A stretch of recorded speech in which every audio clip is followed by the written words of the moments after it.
Our neighbor's teen daughter drove a new BMW, blasted music, flipped off our elderly neighbor, and once hit our mailbox and drove off. When we confronted her parents, they said, "She's passionate." I filed a police report. It went nowhere. So I put a GPS tracker inside a fake, lost dog flyer. She took it. We tracked her speeding through school zones and private roads. Send it to her insurance, her school, and the HOA. When her car was towed from the campus lot, her father came knocking.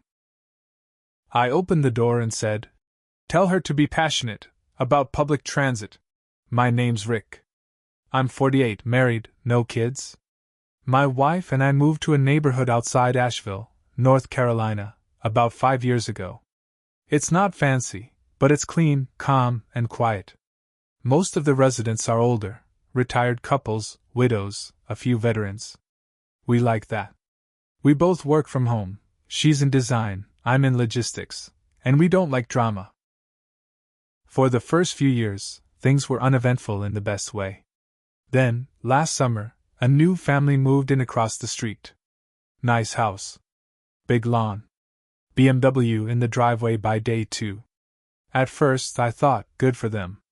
I even waved the first morning I saw them unloading boxes. The dad wore one of those branded hoodies from a tech startup. The mom looked like she just stepped off a reality show. Lots of lip filler, hair extensions, huge sunglasses, even when it was cloudy. And then there was their daughter. We'll call her Bree. She looked like a walking TikTok ad, barely legal, crop tops, fake nails, high-end everything. Now look, I don't care how someone dresses. I really don't. But Bree? She didn't just look like trouble. She was trouble. Loud, rude, and disrespectful from day one. The first time I heard her car, I thought someone was street racing. She peeled out of the driveway around 7:15 a.m., music blasting so loud it rattled the windows. No exaggeration. I was on a work call and had to mute because my mic was picking up the bass. Every morning, same thing. Ear-splitting music, engine revving, tires screeching.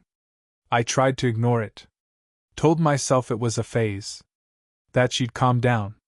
She didn't. One morning I heard a crash. I looked out and saw Mr. Dennison's mailbox. He's our elderly neighbor, about 82, bent sideways, posts cracked in half. Bree's BMW was speeding off down the street. No slowing down, no checking. I walked out and checked the damage. It wasn't the first time. A few days earlier, someone had knocked over our mailbox too.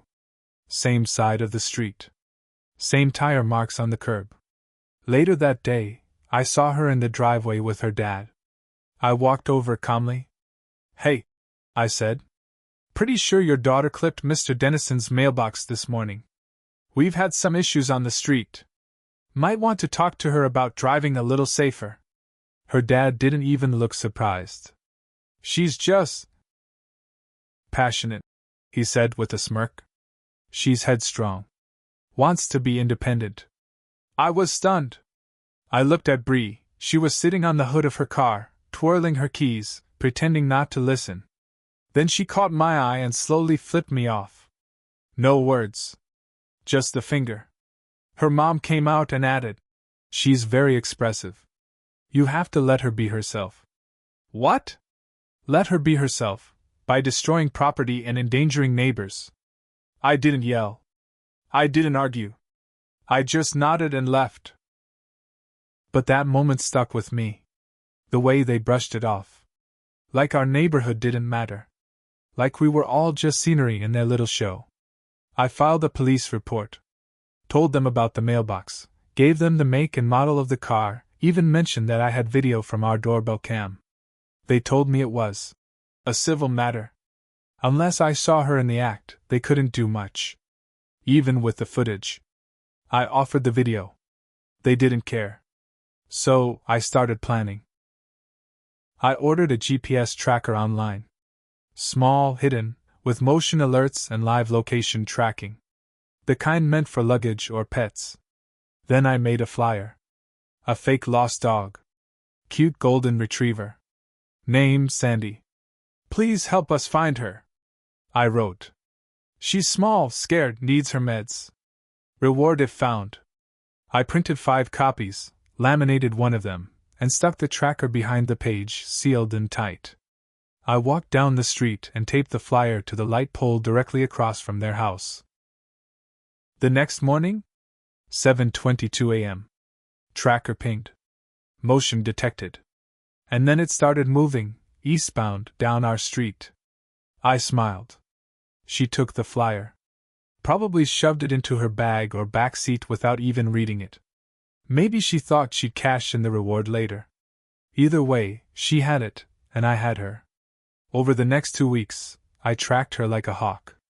Every morning, same route. Speeding through the residential zone. One day, she did 48 miles per hour in a 25 miles per hour school zone. Right past where the crossing guard stands. She used private roads marked, residents only, to cut through traffic. Blasted through a stop sign on Oakview Drive, which has a history of bad crashes. I logged it all. Every violation. Every location. Timestamps. Screenshots of the route. Even caught her idling in front of a vape shop during school hours. Then I started sending things. First, her insurance provider. I found the name on her windshield sticker. Sent them a full anonymous package. Maps, logs, a note titled, "Ongoing reckless driving by your policyholder." Second, her school. I tracked her arriving late 5 times in a row and included screenshots showing her speeding through the campus zone. I sent it to the vice principal's email with the subject, "Concern for student safety." Third, the HOA. I made a copy packet with every speed violation and mailed it to the board anonymously. Marked it urgent. I waited. And then, one day, I was taking out the trash when I saw a tow truck rolling onto the school lot. Guess whose BMW got hoisted? Bree stood there, screaming. She looked stunned. Just screaming into her phone, mascara streaking down her face. Her little drama queen act didn't save her that day. I watched from my porch like I was at the theater. That night, her dad banged on our door. I knew it was coming. I opened it and saw his face, red, angry, almost shaking. "You humiliated my daughter," he said. "She's devastated. What kind of person does that to a kid?" I didn't flinch. I looked him dead in the eye and said, "Tell her to be passionate about public transit." Then I shut the door. You'd think that after the towing, things would settle down. That maybe, just maybe, they'd learn something. But I underestimated how deep that entitlement ran in their house. For about a week after the BMW got hauled off, the street was actually peaceful. No music, no screeching tires. Bree wasn't driving, obviously, but even the parents seemed quieter. They left the house at weird hours, probably trying to avoid running into neighbors. But then the weird stuff started. One morning, I stepped out to get the paper and noticed that someone had tossed eggs at our mailbox. Splatters down the post, broken shell all over the grass. Not just 1 or 2. It was dozens. I cleaned it up and didn't say anything. 2 nights later, my wife woke me up around 2 a.m. "Rick," she whispered. "Someone's outside." I looked through the blinds. A car had pulled up across the street, an older model Honda Civic. Tinted windows. Lights off. After about 2 minutes, it pulled away slowly. No one got out. No one knocked. Next morning, we found tire tracks on our lawn. A tight turn off the road, right through the edge of our grass. Deliberate. I knew it was them. They were pissed. They were petty. And they were stupid. So I set up 2 more cameras. One above the garage facing the street, and another on the side gate aimed low. Hidden behind a bush. If they were going to escalate, I'd have it on tape. And then one night, it all came to a head. It was a Friday. Late. We were watching a movie when the motion alert pinged my phone. I checked the camera feed. There she was. Bree. Out of the Civic's passenger seat, hoodie up, holding what looked like a can of spray paint. She walked right up to our driveway. I saw her lean over and start tagging something on our fence. I opened the front door and shouted, "Hey!" She took off running. The Civic peeled out. I ran down the driveway, got close enough to read what she'd sprayed on our wood fence. "Rat," in red letters, about 3 feet tall. I filed a report immediately. Cops came by, took a statement, I handed them the footage. They were suddenly much more interested this time. Vandalism, trespassing, that's not a civil matter. And it got worse for them. A week later, the school sent out a notice. Any student involved in off-campus criminal activity would be banned from sports and clubs. Bree was on the cheer team. Guess who got suspended? Her parents were livid.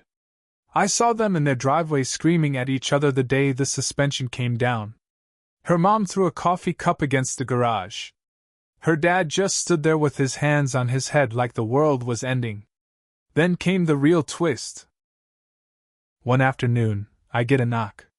Not from her dad. From Mr. Dennison. Our quiet 82-year-old neighbor. The one whose mailbox Bree had hit. He held up a crumpled envelope. No stamp. No return address. Just his name in sloppy handwriting. Inside? A note that said, "Mind your business, old man." That was it. No doubt in my mind Bree, or one of her little goons. Mr. Dennison was rattled. He asked if I thought he should tell someone. I told him, "You let me take care of it."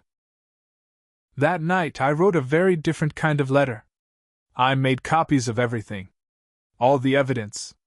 The mailbox damage. The speeding logs. The vandalism footage. I included the paint photo. The threats. Even that creepy car idling across our house. I put it in a packet and hand-delivered it to our HOA president, who also happens to be a retired sheriff. I didn't have to say much. 2 days later, the family got a formal letter from the HOA. Violation of neighborhood safety rules. Property damage. Threatening behavior. They were fined and warned, another offense, and they'd face legal action from the association. But it still wasn't over. Because something bigger was about to blow up, and this time, it involved more than just Bree. 2 days after the HOA warning letter landed in their mailbox, the entire vibe across the street changed. The BMW never returned. Bree was suddenly invisible. No loud music, no stomping around the driveway, no fake tears in the front yard. It was like the family went into hiding. But the truth is, they were doing something behind the scenes. Planning something. One afternoon, I noticed a black SUV parked at the far end of our street. Nothing suspicious on its own, except it was there 2 days in a row. Different spots, but always facing my house. First day, I chalked it up to coincidence. By the third day, I knew it wasn't. So I did what I do best, I got a closer look. I took my phone and acted like I was walking the dog. Walked right past the SUV, pretending to check messages. Saw the guy in the driver's seat. Bald. Mid-40s. Bluetooth in his ear. No tags on the dash, no neighborhood sticker. Didn't wave. Didn't move. Just stared ahead. I circled the block, came around again 15 minutes later. He was still there. That night, I checked the footage from my camera. That SUV had parked across from our house at least 4 separate times that week, each time for over an hour. I mentioned it to the HOA president. The next day, he told me something that changed the whole game. He said, "Rick, I shouldn't be telling you this, but you should know. The father? He's under investigation. Some kind of fraud involving his company. The police contacted me last week about neighborhood security footage. They're trying to build a timeline." What? Apparently, the guy had been running some shady side hustle out of his home office. Fraud, fake invoices, maybe even stolen identities. No one knew for sure, but it was serious enough that detectives had started asking around. Now things made more sense. The brand new BMW? Maybe it wasn't bought legit. The anger? The tension? Not just from a pissed-off teenager, it was all unraveling. But here's where it got wild. The school caught wind of the vandalism charges and the fraud investigation. I don't know how, maybe from the cops, maybe from the gossip mill, but suddenly Bree's name was everywhere. And not in a good way. She got dropped from the cheer team permanently.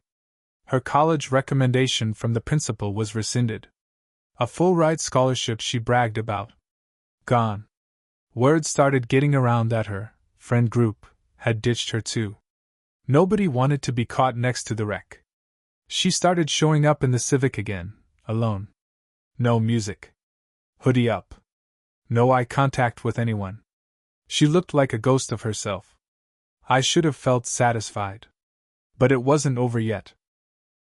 One rainy morning, I got a knock at the door. This time it was a different cop. Not local, county sheriff. He had a few questions about the GPS tracker incident. Said someone had reported illegal surveillance. I was calm. Told him exactly what I did and why. Showed him the footage, the damage, the threats. He left without incident. But it was clear, the family was trying to flip the script. Make me look like the bad guy now. They weren't just lashing out, they were desperate. 2 days later, it escalated. I woke up to find a dead raccoon in our front yard. Not hit by a car, placed there. No blood. Just dumped on the lawn, right under our bedroom window. That was it. I took the footage to the sheriff's office myself. Filed a formal statement. Showed them everything. I wasn't playing games anymore. Then I got a call from a blocked number. I answered. Silence. Then a teenage voice. Hope you sleep well, asshole. Click. They had no idea they were pushing me past the line. I started digging deeper into the father's background. I didn't stop until I found something I could use. And when I did, it was worse than I imagined. I kept digging. I knew the dad worked for a tech company based in Charlotte. After a little research and a few burner email accounts, I found an online employee directory. Nothing fancy. But what caught my attention was a thread on a forum. Former employees talking about unpaid bonuses, ghost invoices, and non-existent clients. One name came up over and over again, the dad. He wasn't just some mid-level guy, he was handling financial accounts. And it looked like he'd been funneling fake payments into shell companies he'd set up in other people's names. It hit me then, he wasn't just stealing from his job, he might have been using stolen identities too. That's why he was being investigated. That's why those detectives wanted neighborhood footage. They were trying to prove he'd been running a scam from his house. And I was about to help them nail it down. I pulled up all the GPS logs again, the ones from Bree's car when she took the fake flyer. I noticed one location she visited often, a small office park in Hendersonville. Nothing official on Google. No website, no hours. Just a P.O. box suite. I drove out there. The office had 3 rooms. 2 were locked. One had a sign taped to the door. Mountain Digital Solutions. I wrote down the name and looked it up later. It was a fake business. The address was registered to a company run by Bree's dad, using a fake name. I packaged everything. The GPS logs, business registration documents, screenshots of online complaints, videos from my security system, a copy of the vandalism report, and even the voicemail threat. I sent it all, anonymously, to 3 places. The sheriff's fraud department, the IRS tip line, and the tech company's internal ethics office. It took 3 weeks, but then it all exploded. One morning, 5 unmarked cars pulled up across the street. Badges. Vests. Warrants. They went in fast. Her dad was cuffed on the front lawn. Her mom stood on the porch in a robe, screaming. Bree was nowhere to be seen, probably hiding inside. I stood at my window with coffee in hand, watching it unfold like it was cable TV. He was charged with wire fraud, identity theft, and falsifying business records. Over $200,000 in fraudulent payments, plus a fake LLC tied to 3 stolen social security numbers. The IRS froze their accounts. The company fired him and announced an internal audit. They lost the house within 2 months. Foreclosed. Auctioned. Gone. But that wasn't the end. Bree? She didn't get off clean. She was already suspended, but after the sheriff's office confirmed she was the one who spray-painted my fence and sent the threatening note to Mr. Dennison, she was charged with misdemeanor vandalism and harassment. Her record wasn't clean anymore. That full-ride scholarship she'd bragged about on social media? Pulled for good. The last time I saw her was in a hoodie, dragging garbage bags into the back of a U-Haul. No makeup. No attitude. Just a girl whose world collapsed. And me? I didn't get away untouched either. There were whispers. Some folks in the neighborhood thought I'd gone too far. Said I escalated it. That the GPS tracker was a little much. And maybe they're right. Maybe I was too obsessed. Maybe I should have let it go. But when someone threatens your neighbors, your home, your peace, and laughs while doing it, you don't let that go. You end it. And I did. They called it passion. I call it justice.